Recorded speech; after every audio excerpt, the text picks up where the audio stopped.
Welcome to Launch Code, a premier business podcast, starring Evan Hafer, Matt Best, and Jared Taylor.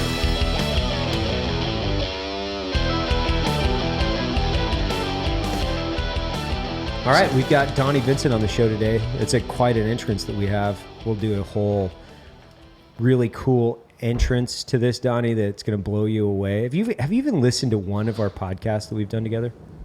No. Yeah, I didn't figure you would. Do you listen to podcasts? I don't. I've just started to. But I don't enjoy my voice. I don't enjoy listening to my voice. Really? Yeah. Like, why? I don't know. It just, I don't know. It just gets in my head, and then sometimes, and then I'll overanalyze, or I'll analyze what I said or talked about, and these things are off the cuff always, and so you're just giving your opinion, or you're stating something, and certainly not scripted or orchestrated in any form or fashion, right? So we're just having a conversation, and then you listen to it back, and then instantly you give your answer or your response, and within, you listen to it back, and instantly you have a better response in your head, right? Because it's the second time around. So so invariably you listen to it and you're like, it's like taking a test in college, and then you get a couple of layups wrong, and you just want that time back. Yeah, it's kind of like you recall conversations, and you're like, man, I wish I would have said that to that asshole. Like, that would have been a great comeback, Yeah. Man, if I only would have said this, like, that would have been great. So, Donnie Vincent, this is your third time on the show. We did a couple 2-part series with you. Yeah, so we officially, this is your third time. So this is from San Antonio, in my house in San Antonio, which is a construction zone. I got to tell you, I walked Donnie through my house earlier, which is a fucking absolute, like, it's a train wreck. It's not even a good train wreck. It's like, wow, there is shit. That's everywhere. Beautiful, actually. It's a really nice house. it's just in between. It's in the tweener stage. Yeah. You could say, like, it's an awkward teenager. It's got some big braces on it, and it's kind of gawky. But damn, it might look like a pretty good kid every now or in a few years. Yeah, it looks like it's gonna be really nice. Really nice. Well, thanks. I can only tell I think my wife would be 100% responsible for that. So I don't do any of this. Not that I'm not into it, but it's just easier for me to just give her that, just tell you, this is yours. I think you could probably improve marriages all across America with that advice of when there's a reconstruction project, you just let her have it, just let it buck. And then the guys just walk in at the end and say, great job, honey. No matter what. You did an amazing job. Amazing job. And I'm sure they would. For the most part, they do everything better than men. So, yeah, I would agree with that. Yep. We've hired a lot of females. Yeah. And, I'm not being coy. This isn't a ploy. This isn't I truly believe they do 99% of everything better. Wow. Yeah. 99%. That sounds high, doesn't it? It does. Yeah. 98. Like professional football, would that be? See, that's one of the bugaboos, right? Yeah. Right? Yeah. Bench pressing 400 pounds, another bugaboo, although I can't do that unless we're going to break it down into several small sets and add it. I could do like 400 reps of one. I could do that. So there you go.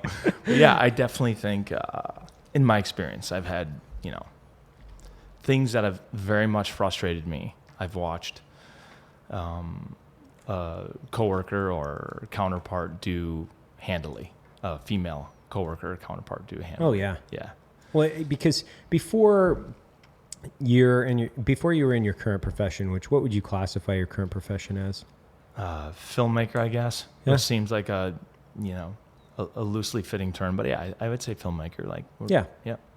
And if any of you need to check out Donnie, I mean, if you haven't seen what he's doing, you need to follow him on Instagram. What's your Instagram handle? I'm gonna put you to the Donnie test. Vincent. Just search Donnie Vincent. Yeah, you'll find it. Yeah, just search Donnie Vincent. What about your Twitter? What about your Twitter handle? Just found out that's follow Donnie Vincent. Yeah. I think. Yeah. And then the website. DonnieVincent.com. DONNIE Vincent like Van Gogh.com. And then who's making your films? Or you make your films, but what's the company? Sickmanta. Yeah. Sickmanta. Sicmanta. It's a made-up word. We just couldn't find a word. Literally, we couldn't find something that represented what we had in our mind's eye. So we made up something that phonetically was cool to say. Completely original. And I would classify that. And I know that you're just coming off the Joe Rogan show, which was probably like last 2 weeks, right? 3 weeks since it's been, since it's been released. Yeah. Well, we did it live. So it was actually what's today? Friday the 8th. So we did it the 28th. We did it May 28th. Okay. So 12 days ago. 12 days ago. Yep. 10 days ago. I kind of wanted to talk about that experience just in general, Sure. And, because I know a lot of guys that listen to this show, they probably listen to the Rogan show, which I listen to the Rogan show religiously. I would say not every morning, but, I listen to like Jocko's podcast. I listen to Rogan's podcast, I listen to a couple other marketing and business podcasts out there, just kind of rotate them through. Sure.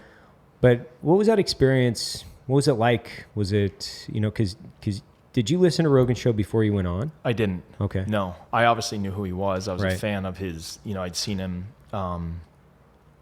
do his MMA stuff. I'd seen him do Fear Factor, things like that. And I knew who he was, but it was, I know everyone uses this word right now, humbling. Everyone likes to, be humbled but truly like having him message me on Instagram and say, hey, I'm a big fan of your films. I would love to have you on. Would you consider doing the show? It just is, it's cool for me because when I was in college, getting my degrees in biology and wildlife biology, I was hunting a lot, and I had college professors saying, hey, Donnie, like, I really appreciate your love for the wilderness, but you need to focus on your studies a little bit more. And they were right.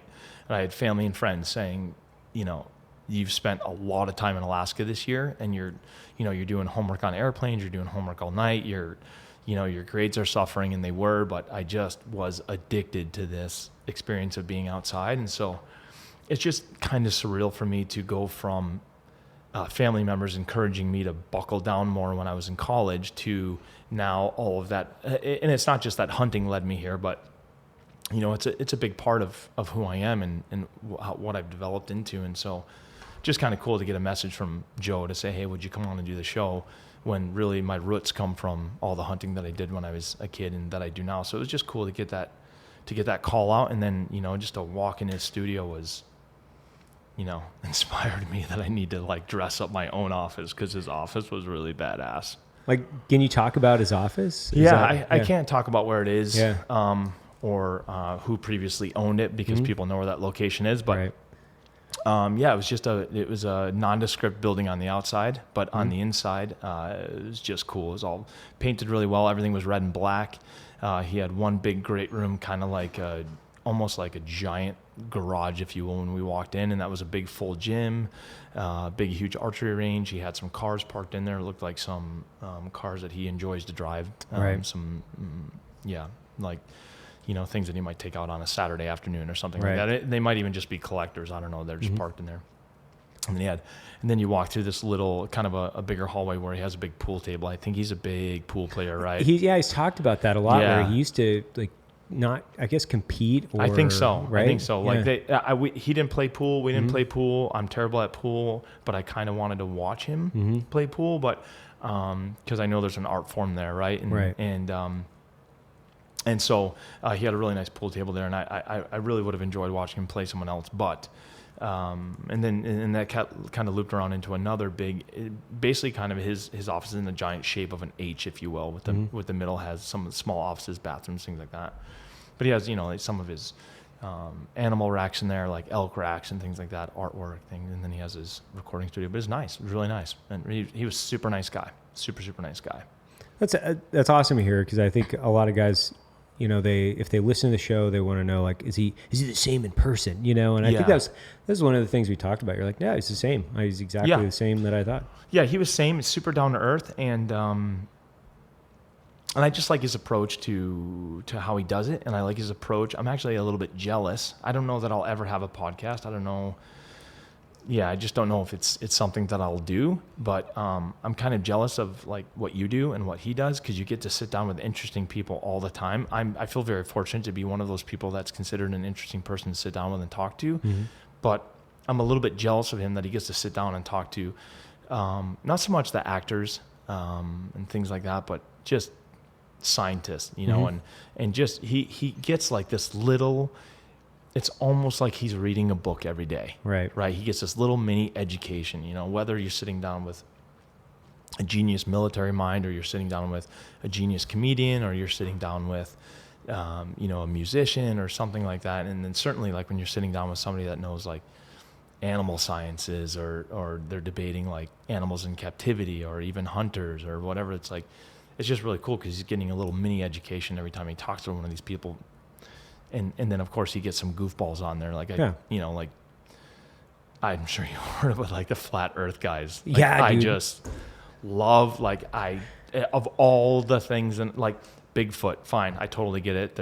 If you want to believe in Bigfoot, knock yourself out. But flat Earthers, that's an interesting topic, because the Bigfoot thing, I just find it laughable. Like, I get asked all the time, secretly. You've got to, right? Secretly, people just at parties or whatever, or when I'm doing an engagement, they'll be like, "Hey, I just, you know, have you ever, you know?" I'm like, I'm telling you, I've never seen anything. I've never seen a foot. I've never heard a noise in the wilderness that I couldn't identify. Right. Never. I mean, at least where I'm saying that's some sort of bird, that's some sort of owl, that's some sort of deer, that's a bear. Like, I can put it in a category pretty easily. That's an insect, you know. So how do you classify that way? Because when I see these shows, like, I have my opinion, right? If I'm cruising through, you know, looking at these shows, and it's like Finding Bigfoot or some crazy ass shit. Yeah. First of all, I look at it and I think one thing, but what are you thinking about? What are you thinking about if you see something like that? If I actually see something, no, like on TV, it's just entertainment, right? Yeah, it's just people, and I believe there's people that believe in it. Like, I've talked to people that believe in it, and they go out in the wilderness and they look, and I think they want to see it so bad, they want to hear it so bad that, like, for instance, you've heard him talk about the knocks. Oh, yeah, we're like, yeah, like I've heard knocks in the forest 100 times in my life, maybe 1,000 times in my life, but. What is it? I don't know. Is it a Bigfoot knocking a tree? 100% not. Right. It might. I don't know what it is. I don't know if it's a tree blowing into another tree. I don't know if it's a tree falling down. I don't know what it is, but it's not Bigfoot communicating with other big feet, foots. Right. And so I think it's just entertainment, right? And I get contacted often by Discovery, Nat Geo, History Channel, where they want to sign me up to go look for Bigfoot. I think that was because you talked about that, and I was thinking, wow, these guys, have they ever watched one of your fucking videos? Because literally, they wouldn't even entertain that if they had seen one of your films. If they had seen any of your content, they wouldn't even entertain that question. No. I did the latest one that I just had to reach out to me. They were in the Amazon, and they're like, we're going down to do this whole big. We're looking at all of these artifacts and this Aboriginal stuff and all this tribal stuff, and it'll be super cool. And what we're looking for, we need a host of the TV show. We're looking for a PhD anthropologist or someone like you. So I was like, oh, okay.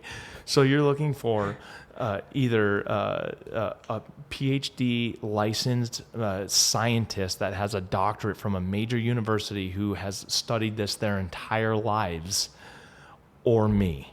Like, that is, so what you're saying is you're looking for a guy that's willing to talk into the barrel of a camera and not get nervous on camera. That's what you're looking for.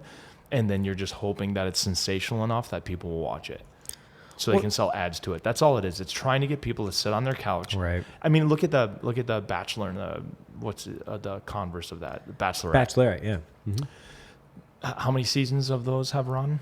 Too many? Yeah. Is that a good answer? And then they start bringing in, right? Don't they bring in the talent from the previous year? So like if somebody gets their heart broken, then they're the next.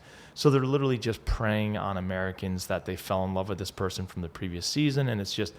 It's a degradation of the human mind. It's a professional, organized degradation of the human mind. No, I would agree. I would completely agree with that. I think that I watch so little TV, and if I do, it's like hyper selective. You know, it's on Netflix or HBO or something like that. Yep. we have a TV. We do have one. I know that you didn't see one in the house, but it's never on. Yeah. It's never on. Yeah. I'm the same. I love movies. Mm-hmm. I love movies, but it takes me, honest to goodness, it takes me about a week to watch a movie, because when I do turn the movie on, it's at the end of the night, and I get about 15 minutes in before I fall asleep, because I'm usually sound asleep. I'm sound asleep no later than 9:30, very often by 9. Sound asleep. Yeah.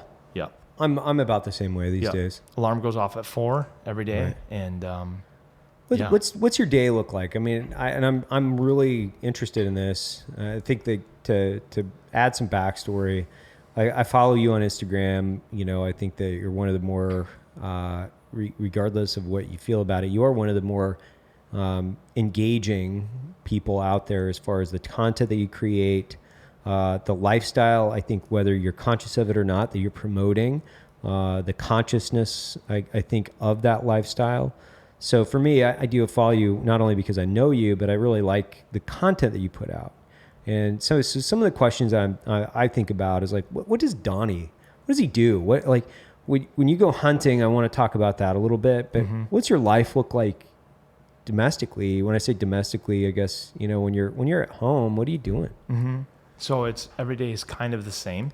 I'm basically getting up at 4 ish. And I drive to a gym in Minneapolis called Los Campeones, means the champion, I think. And it's a inner city gym, and I just like working out there. It's a great dichotomy of people. There is not a single woman in there wearing makeup. There isn't a single, there's not a pretty boy in sight. Like, it's just, in fact, I think, I may be speaking boldly here, but I think probably a third or a fourth of the gym has spent serious time in prison. And in fact, one of their taglines is, "If you loved prison, you're gonna love loss." Are you serious? Yeah. Holy shit. And so I just like working out there, and I meet a trainer there, a guy named Sam Topping, and it's not that I don't know how to work out. It's just that he gets so much more. I just know this. He gets so much more out of me than I would get from myself, right? He just asks a lot of me, and I really like that. So anyway, so I'll train for about an hour, and then I come home. I have 3 dogs, and I'll take those guys on like a 3 to 4 mile hike, and kind of do a little power hike just to kind of cool down. Eat a bunch of breakfast. It's usually really mundane, boring stuff like chicken and sweet potatoes and broccoli or blueberries and salad mix or whatever. And then right now, in between everything, in between going on trips or whatever, I'm going in the office and writing for this new film that we're coming out with right now. And it's I don't think I've ever talked about this, but it's a process for me. I suffer for the writing. Like, I go into my office, and my office is incomplete. It's something that I want to get to, but I have, like sheep heads sitting on the floor and an elk head sitting on the floor, and I have elk pelts, and I have pictures leaning against walls, not even hung up. I have a world map because I love maps. And I go in there and I hang up a bunch of 3M big pieces of white paper on the wall.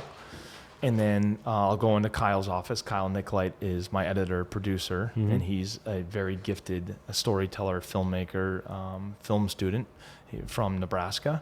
And we will break down the film into segments. And so he'll get a skeleton. So we'll talk about the grand scheme of the story. He'll get a skeleton of that. And then we'll start breaking down chunks of skeleton. And then we have a full-time musician named Casey Olson. So he'll lay down tracks of music, just general tracks of music that Kyle can kind of edit to the beat, and then we'll get it broken down into segments, and then I'll literally start looking at a segment and thinking about the grand scheme of the story, and then trying to articulate that segment of film into writing, and writing it both conversationally, because I want to remain true to myself, how I would speak to you or anyone else. You don't want to overwrite it. A lot of people do that, right? They overwrite their voiceovers to where it's some big sensational thing, and you kind of lose the audience. So I try to write it conversationally, and then try to stay true to the story, true to who I am as a hunter and a man, and then try to also tell that tale. So right now that's what I'm doing, and it takes me. I've just recently broken down. It takes me about 10 hours to write. It takes me about 10 to 20 hours to write about 2 minutes of film. Wow. Yeah. And how long is this film going to be? About an hour and a half. Right now it's about 2 hours in length, and so it came to me. Nobody even really knows this either. So the title of the film is The Other Side. I think that's the first time I've said that publicly as well. But basically, it comes from, it's a series of bear films, a series of bear hunts, kind of telling my progression as a hunter. Because when I first started hunting, I wanted to shoot a rifle, and I wanted to shoot it well, and I wanted to do macho things. I wanted to go to Alaska and conquer the wilderness. I wanted to shoot a bear and one shot, one kill. I wanted to come home. I wanted that rite of passage. I wanted to buy a rite of passage, right? I didn't want to earn it necessarily. I did, but I wanted to go on a trip and come home a bear hunter, right? Do you know what I mean? Yeah. Like I wanted to, I wanted that instant gratification of coming home and somebody says, "Oh yeah, have you ever been to Alaska?" "Yeah, I've been to Alaska. Yeah, I killed a bear there. Yeah, I'm a bear hunter." And so it's funny because this film is kind of depicting this progression that I've had over years and years and years of hunting. But really this progression took like 30 seconds because I went there with a heart full of ego and machoism and wanting to prove myself. And I've told this story a couple of times, but the very first bear that I saw, he walked out right next to me. I was sitting on a beach in a place called Whale Bay, and I was just sitting up against this clump of there's a big boulder where a tree had tipped over, and I was sitting up against this big root wad, and I couldn't hear anything, which was kind of surreal. So one of my senses was gone. So I'm sitting there on the ground, salmon all around me, bear scat everywhere. And, I know I'm going to see a bear here. And the first bear walks out right next to me, like 10 yards away. I had my rifle, and he walked out and just instantly changed my mind. Instantly I became, scientists or whatever might roll over in their heads or roll their eyes or roll over in their graves if they're past, but instantly I became a conservationist. Instantly I felt like I was embedded in that bear's environment. This is going to sound too spiritual for me, but instantly I felt like a bear. Instantly I was just watching him, and he knew I was there, and I could see it in his eyes. And when bears know that you're there, they won't look directly at you because that's generally a confrontation that's going to happen. I mean, they will, but if they look at you, they're probably going to come. And so they kind of swing their head, and they kind of look around, they kind of look past you, if you will. But I was just watching his chest rise and fall. I was watching his nose, he's articulating his nose to smell things, and I could see his paws on the rocks, and completely disinterested in shooting him. Not only did I really forget why I was there, I didn't ever want to kill an animal from Wow. I just had no interest in it whatsoever. And so I had rented a boat. That's what I was living on. I wasn't guided, but I had rented a boat. And so this guy, his name's Ron Johnson, awesome guy, just a soulful, heartful man. I couldn't have hunted with someone I couldn't have hunted with a better person for the first time. Just a sweet, kind, soft-spoken man. And so he picked me up that night, and he knew something was up because I saw 20 bears that night, and I didn't shoot one. And so he picked me up, and we took the skiff back to the boat, and he made dinner, and we're sitting at the table, and it's glass common there, and the seagulls are squawking, there's bald eagles, and it's just one of the most beautiful places still to this day that I've ever seen. And he's like, "So how'd that go for you?" And I was like, "Oh, it's unbelievable."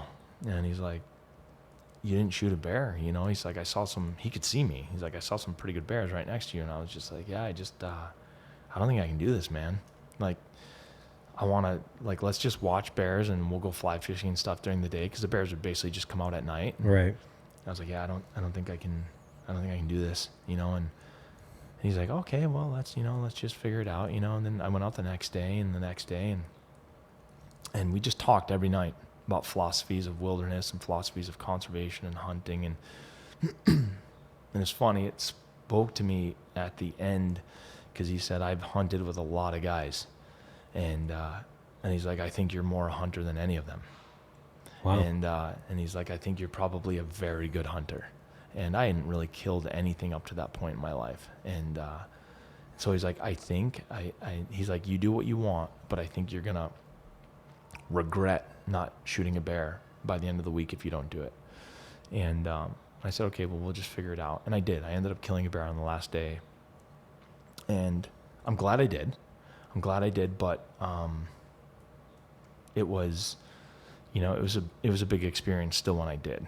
And the rifle went off and the bear just literally fell flat. There was no wiggling, no moaning, which I'm thankful for, because I don't think bears sometimes do, people refer to it as a death moan. Mm-hmm. It's just a bear's response to a fatal shot in the lung region. It's I've actually only heard it once in my life, and I just heard it this spring for the first time. And it wasn't a bear that I had shot, but it was a bear that a friend of mine had shot. And it's just not something that you enjoy hearing. But that hunt right there, so that transgression that I just described to you, we tell that tale over what's probably going to be about an hour and a half in this film, and we use a lot of different bear hunts to do it, because even though that experience took seconds for me to go from macho asshole kid, I think we maybe all start out there. Right. At least people with less wherewithal, like I had, start out there. To it moved in just a couple of seconds after seeing that bear, but the enrichment of that experience, the color of that experience, the story of that experience just kept getting more defined every time I went into the wilderness, no matter what I was hunting, particularly bears though. So it was, I think it's going to be a really good film. And as far as like the nuts and bolts of the film, it's going to be our best work. Casey Olson is this guy that works with us. He's a musician, and he is a terribly gifted musician, but even his craft, he's worked for us now for 3 years, and his craft has just grown tenfold. Kyle's craft of telling stories and building the film and working together as a team has grown tenfold. And so like our cameras have gotten better. We've gotten better at filming. I've gotten better on camera, just being myself. Like, right. When you're first on camera, it's funny, you point a camera at somebody and they puff their chest up and they fix their hair and they clean the corners of their mouths and their eyes and they try to come up with some fantastic thing to say, like, "Ooh, I'm gonna melt your mind here." And it's like, you're not Brad Pitt reading a script. Right. Like, and you're not an actor. Like, the more you can just pour into your soul, whether it be a fantastic event or a fantastic mistake, people are going to relate to that really well, because people go through their days every day with fantastic knowledge, fantastic inspirations, and fantastic errors, whether it be going the wrong way down a one way or burning toast or, a bigger deal. So, yeah, I think that's part of that's a huge part of your content and how great it is, because it's very authentic, but then there's authentic content out there. And the way that I look at your content is it's truly, there's art to it. And when you can tell a story with video, mm-hmm. and with authentic beauty in a way that I think there's really not a lot of people out there trying to do that. They're just really trying to get a story out in a specific amount of time. Yeah. They need to hit certain points that they've storyboarded it out. It's like a machine. Yeah.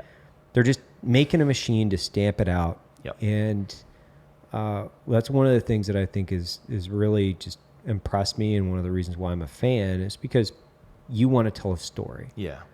And whether it's, I think you brought it up in some other podcast, whether it's, the way a leaf hits the water, or, pushing a piece of like a pine branch out of the way, mm-hmm. Those are the aspects of the outdoors that you feel and you look at. Absolutely. And those are the things that, if you are there for the right reasons, and I don't mean you're outside. Mm-hmm. Everyone has a reason to go outside. Right. But I mean, if you're there for the right experience, then you're not just looking for a big bear.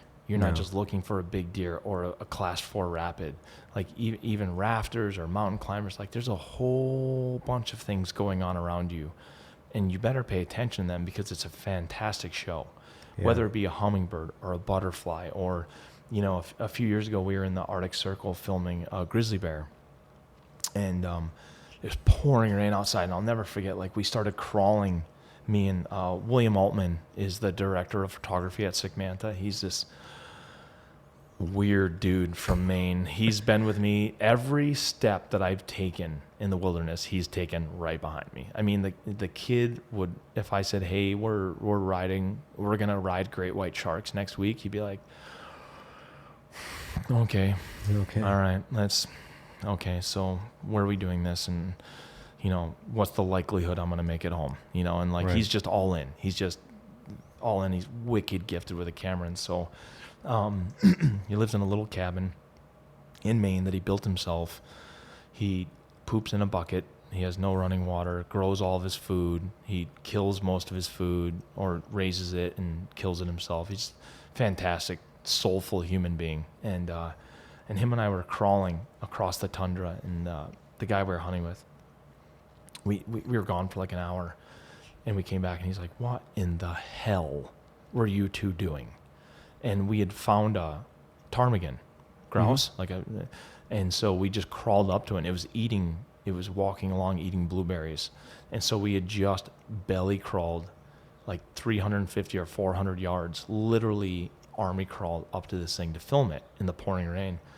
And he couldn't see the ptarmigan, so he just saw these two idiots belly crawling across the tundra for hours, literally hours. And then we came back and he's like, "What the hell are you two doing?" And we're like, "Oh, we're filming a ptarmigan over there." He's like, "You know, you can walk right up to them, right?" And we said, yeah. But we wanted him to just be natural. And things are always more interesting if you film them at the exact level of their eyeball, right? So if you're going to film a snake, it transfers best or is relatable to the audience if you get down on the ground with the snake and you're looking right down his eyes. Then you feel like you are experiencing what the snake's experiencing. So if our camera's 6 inches off the ground near the grouse, like that translates well, rather than if we're just standing above it, right? So we showed him the footage afterwards. You know, he's like, "That's the best footage I've ever seen of a ptarmigan." Like, you know, and most people would just cruise right past that thing because it's not a grizzly bear. They're there for a grizzly bear, and so it's just little things like that.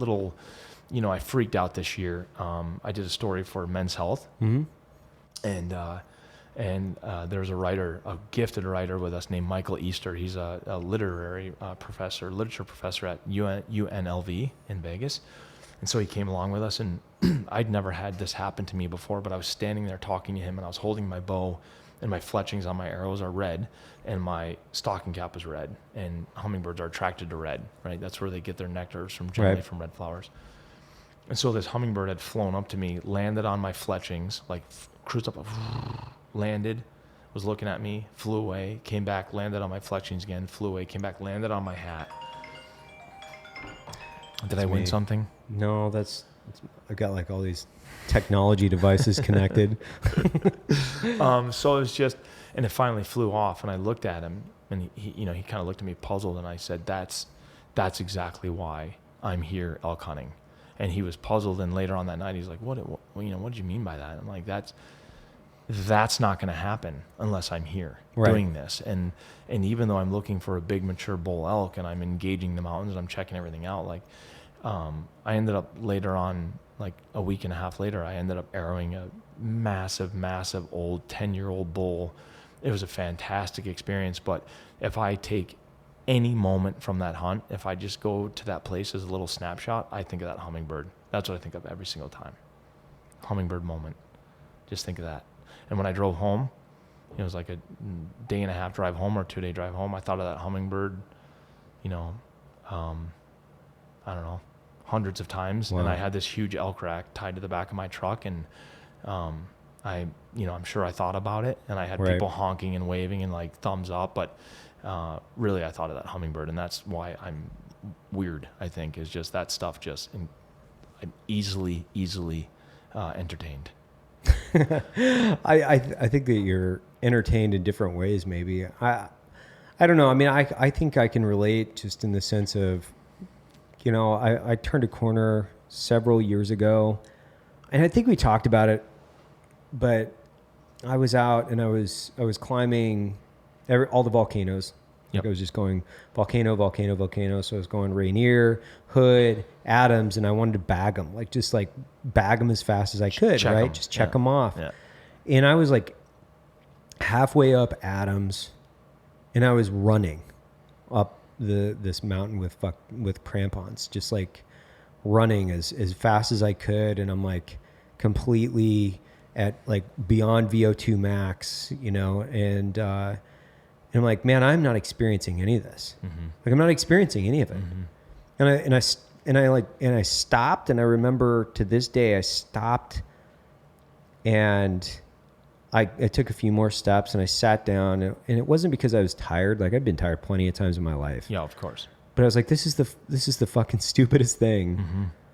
doing this. Mm-hmm. And I turned around. I literally just turned around. And I turned around because I was like, I'm out in the middle of this beautiful landscape. I can look across the mountains. I can do whatever I want.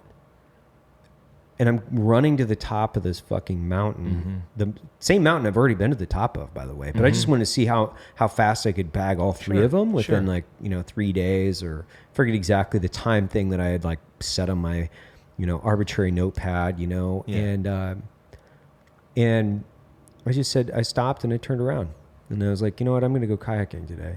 Yeah. And I came back down and I was like, what I wanted to do that day. Yeah. Because I was doing this thing just to say that I had done it so I could tell somebody else. Yeah. Isn't that the funny part? So I could tell, and I realized what I was doing it for. Mm-hmm. I realized that I was literally just running to the top of Mount Adams as fast as I could, which is no small feat. It's a fucking it's a high non-technical climb. But if I could get this time, I could go to my buddies and be like, yeah, I fucking ran. It's like 8 hours, dude. Yeah. But I turned around and I went kayaking and I was like, you know what? I love this stuff so much. Why am I wasting my time trying to do things just so I can tell my friends? Because it's stupid. Yeah. It's just dumb. And some guys, like, Everest is their thing. Yeah. Right? And mm-hmm. I've been asked several times in podcasts and interviews, like, you ever going to climb Everest? And the answer is absolutely not. No. Just if there was wildlife up there, yeah, you have a way better chance of me. If there's a weird, cool little bird that I get to see when I get up there, okay, now we're talking. Mm-hmm. But just to say that I walked past a bunch of dead folks and people do it and do it fantastically. I have friends that are expert at mountaineering and they do it in spectacular fashion. They've saved a bunch of lives out there because they've put themselves at risk during bad storms to get people off the mountain and stuff like that. So I'm not degrading it at all, but it's just not my cup of tea. It's just not. And you get all these executives and stuff that want to go and do it just so they literally have their picture up on the office wall and they're like, oh yeah, look at that. Yeah, I summited Everest, and I think that's really like for people, chasing this thing of happiness, right? And, mm-hmm. and it's not money. Money's not going to make you happy. Like a lot of people think if they have a lot of money, they're like, oh man, like this is, I've made it. Now I can, now you can what? Now you can what? Like you need to be able to find it in the simplest little corners of your life, right? Because really, that's the stuff that you can't buy. That's the stuff that you need to surround yourself with anyway. And so, I just started to see that in the wilderness. And I used to do the same thing. I'd go hunting here for a week, then here for a week, then here for a week, and people would say, oh, so you're a hunter? I'd be like, oh yeah, I'm a hunter. I've hunted British Columbia this year and Alaska this year and all these things, and then I did my first long form hunt, I don't know, like 5 years ago. I went up to the Arctic for like 25 days and it was just so awesome. It was just, when I got there, everything was green. It was hot out, mosquitoes were out, blueberries were just kind of starting to pop, and the moose were all in full velvet, and, the wolves looked kind of ratty, and it was cool. But I stayed there until like I saw fall starting to come, the leaves started to change, started to turn, so like instantly, I'd wake up one morning and that chill would be in the air. And I always think of, it's actually kind of depressing, but I always think of the bus stop, like that first chill in the air of waiting at the bus stop, or like school is coming, so like I feel that first like chill in the air, and I'm like, I think about waiting for the school bus. And so, but just all those experiences, right? And then the leaves just fired up into full spectacular color, and then I got to watch them start, then one morning I woke up and the leaves are starting to float off the trees, and the moose are now all, they went from having velvet to their paddles were snow white when they scraped off all the velvet when they're entering the rut, to now their antlers are chocolate brown because they've been rubbing on spruce trees and all these different trees, and they're fighting, and now there's no leaves on the trees, and now places that I was getting my water are now frozen over, and the wolves are howling differently at night, and now they're howling with a bit more almost like a harvest moon or a hunting moon type purpose, and it was, I didn't kill anything on the trip. I didn't kill a single animal, and I shot like 5 grouse because I was starving, and so I ate those. But that's one of the most rewarding hunts I've ever been on in my life, and I never came to full draw once.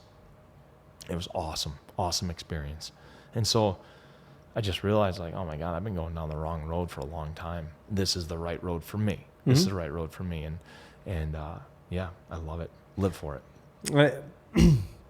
I turned a corner, I think, and I turned a corner as a long period of time, where that's like what I would do is I would go overseas for extended periods of time for 90 days, but then I would come back and I would go straight back into the wilderness. Yeah, and I would disappear, and that was my life, because I missed that. That's the only thing that I really missed, like rotation into the desert. So you go by yourself? Yeah.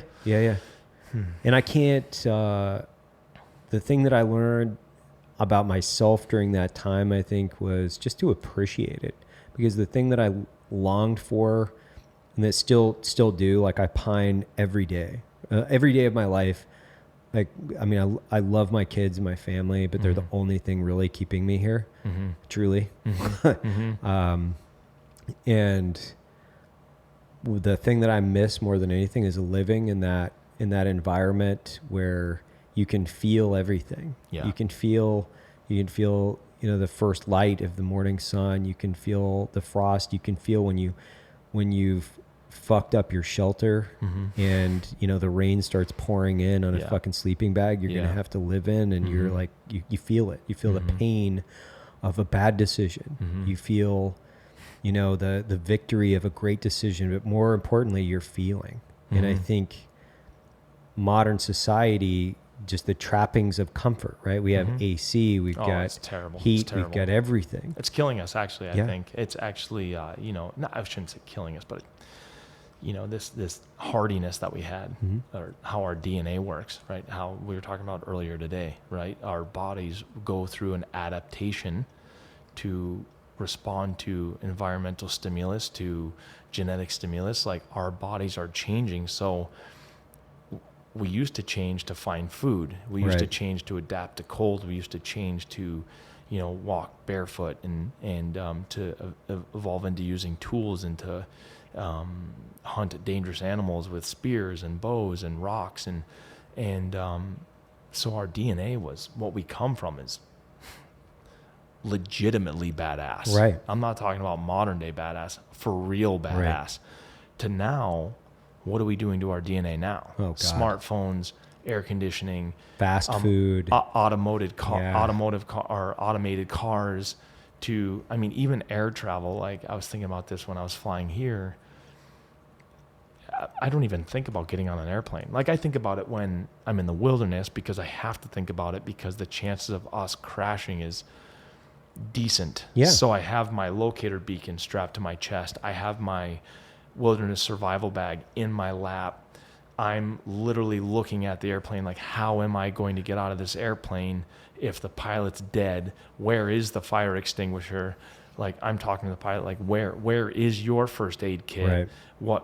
Where exactly? Okay, show me like where we're going so that if the airplane crashes, I know I have to get out and I know I have to head west and perhaps southwest to run into a native village or something like that to get help and hit my locator beacon or whatever. But flying to San Antonio on a major airline is, as long as I make it through security and make it to the flight on time, then it's just, kind of like going through the steps. But I completely agree with you. And it's, you do things like this, like I can never bring enough food, right? When we go, it's just, it's too expensive and it's too heavy. Expensive, I mean, not in physical dollars. I mean, it's too expensive in calories to carry it where we need to go. So you're not bringing enough food. So instantly you're imbalanced, right? So you start to just shed weight pretty fast. And it's amazing. You go on one of these hunts and after like 10, 11, 12 days, like you feel like a professional athlete. Right. Like you go to that thing, you feel like a sloth in the first 3, 4, 5, 6 days. But then you start to shed those pounds and your muscles and your lungs start responding. And pretty soon you're like, if I was like this all the time, I'd be a beast. Yeah. Like a real beast, and it's just, you start to feel amazing. And then invariably the trip comes to an end, but you just, when you come out, things like music is so much better. Pizza is so much better. Colors, everything, talking, like hearing another human voice, right? Like I used to, I did research in Alaska for several years and I have almost complete isolation for several months. And so I had a radio phone. So I would talk on a CB that would go to an Eskimo village that would then be relayed to Bethel, Alaska, that would then be relayed to whoever I was talking to. And so there's like an 8-second delay. So it was kind of cool because you'd pick this thing up and it'd be windy and stormy outside and you'd be like, hey, Evan, yeah, dude. So I saw a huge grizzly bear today and I saw him, messing around with 3 wolves and the northern lights were out and it was just so wicked. So how are you and your wife and your kids? Go ahead. And you sit there for 8 seconds and then you'd be like, oh yeah, man, yeah, that's so cool. And like, yeah, and all this stuff. And then, and you'd say your whole bit and okay, go ahead. And, oh yeah, it's my turn. So it's just like all these different experiences, like the more out there you can go, when you do get to come home, it's just things are pretty sensational. And then if you live out there, well, then it's just sensational all the time. Yeah, I couldn't agree more. I think that's the one thing that my house, my previous house, was actually about 8 to 10 miles outside of Boulder, Colorado, up in the mountains. Oh, yeah. You can't really say that it was a house. It was a 700 square foot cabin. Dwelling. Yeah, with a footbridge across the creek. Yeah. And it didn't have, I had a well, but it didn't have a phone. And so I could come back and regardless of what I was doing, I was still completely removed. Yeah. Because you're in sensory, for me, I was in sensory overload all the time. Yeah. Because everything's moving fast. You're planning a mission, you're going out on a mission, you're talking on the radio, you've got people talking to you on the radio. You're always looking for somebody to kill you. Mm-hmm. Like every fucking fraction of a second, you're thinking, I'm going to be blown up or shot or put into an orange jumpsuit for not every second of every day, but when you're out, that's what you're doing. I don't know what that would be like. But it's sensory overload, and you just get used to sensory overload at all times. Yeah. And you get callous to your surroundings. And I had to continue to pull myself back into some type of center. Mm-hmm. And the only way I could do that was isolation. And so I would do what I called was R therapy, which was rivers, reading, running. I would just stick to my R's. That's all I would do. And I would live a pretty isolated existence home. And one thing that I even with a family and a lot of these things that we have now, it's a lot of sensory overload, but the thing that I continue to come back to, and I still have a touch with that, which is I know what that's like. I know what it's like to be alone, and I'm completely comfortable with it. Mm-hmm. And those are actually goals that I set out throughout the year where I know I'm going to be able to go back to that. But now I see it takes me days to get back into center because I'm so off center. Mm-hmm. It takes me 5 days almost to get back to, oh, this is the shit that matters. Mm-hmm. Like so, and you don't have to answer this if you don't want to, but when you would come back from mission, was your mind always in the same place? Were the missions always, quote unquote, the same? Like when you would come home, so you're back in the States now, and you get into your cleansing moment of being either in the river or reading or in your cabin, like, did you ever struggle with having your mind come back to center? Like, was it ever just take longer or worse, or you dip into center and dip out of center into chaos? And like, did you ever struggle finding, like, losing your way? Yeah, I think, I think that's pretty easily, it's easy to do. It takes self-discipline. Yeah. And I had to discipline myself in order to bring myself back to center. Like I need this psychologically more than ever. And I would get pretty angry if I didn't have it. Like I would get more and more angry because I'd be further and further and further away from what I knew mattered. And when I say that, like the context of the environment and happiness and kind of when happiness for me is not something like you can't build it on the second. It's a culmination of a lot of seconds and a lot of minutes and a lot of hard work, right? And you've talked about it, like the barrier of entry to, getting out and experiencing a hunt in the environment. That takes a lot of hard work, and you enjoy the experience much more. And for me, I found the same thing.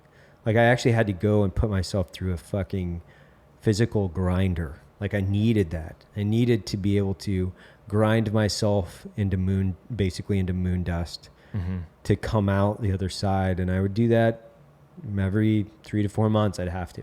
Yep. And it's not that I had to. I shouldn't say that. Like nobody had a gun to my head. I just knew that eventually this would really come in handy. And when I say that, the minutes or the seconds they turn into minutes, and those minutes turn into hours. Those hours turns into days and years. And I had to have that. And happiness, for like the American context of happiness, is instant gratification, and those seconds actually just contribute to ill health, and whether that's physical or psychological, because we're just feeding ourselves anything that we want. It's just everything and anything, but as much as I can pour it on. So, AC and heat and fast food and, fast cars and fucking sex and everything else that you can put in, you're just putting it in as fast as you can. Yep. And I think that you've actually got to take it away. Yep. Yeah. And that's where we thrive, right? Yeah. We thrive with that, the removal, and thrive with the suffering. Like it's really, just feeling the burn and being cold and being scared. And I've never been in a military scenario, but I've slept in a few places in my life where I wasn't sure if I was going to get snatched out of my tent by wildlife. Or, and I've spent a little bit of time in areas where there's a lot of pirates, but, I also had machine guns. So it was fairsies, if you will, but still it didn't make for a peaceful night. Fear is fear, man. Like fear is fear. And I think that, that's the one thing that I can take back. And sometimes I think that's a real unique quality when I look at your content, your films, and the authenticity that you bring is you're actually ripping everything apart and trying to show people a portion of your soul. It's a very soulful and passionate piece of content. And if you look at it, it's art because it's life. And I don't want to overanalyze it and get too spiritual. I'm just saying, like, I think that's the big differentiating factor is when you're being soulful and you're showing something, a piece of art, something that you've built, you've suffered for. Yeah. There's a huge difference in that piece of content. Yeah, yeah. And I love it. I love making it, but I love sharing it, like sitting in, and maybe this is the ego part of it, but sitting in an audience and playing the film, and then just, like you can't manufacture silence, right? So you just see an audience just silent, listening, and you can see that they're uneasy. They're not settled into their chairs, they're just, and I just think it's really cool because it's as though, if I were a billionaire, I'm never ever going to own a mansion. I'll never own a speedboat. I'll never own a Ferrari. If I had $5 billion, I wouldn't own any of those things ever.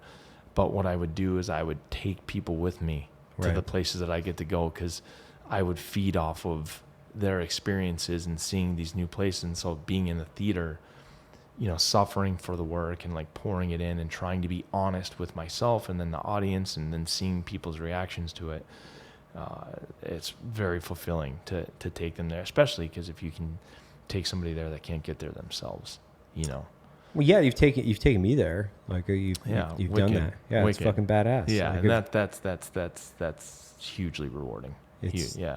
And it's the only film, like I can't sit down and watch. I don't even watch hunting shows, because they're ridiculously dumb to me. Yeah. Not that they're. Yeah, I get it. It's just it's. I don't need to see somebody kill a deer from a tree stand. I don't need to see somebody just kill to kill and see it high five. I'm not taking away from their experience whatsoever. It's just like, yeah, it's not for me, man. I want to feel like I'm there. Mm-hmm. I want to feel the bark on the tree. Mm-hmm. I want to listen to the pine needles slide across the ground as I'm trying to, get up and over around a tree. I want to feel the rocks slide underneath my feet as I'm, going across a scree ledge. Like I want to feel that because I'm not there, and I want to be there. I wrote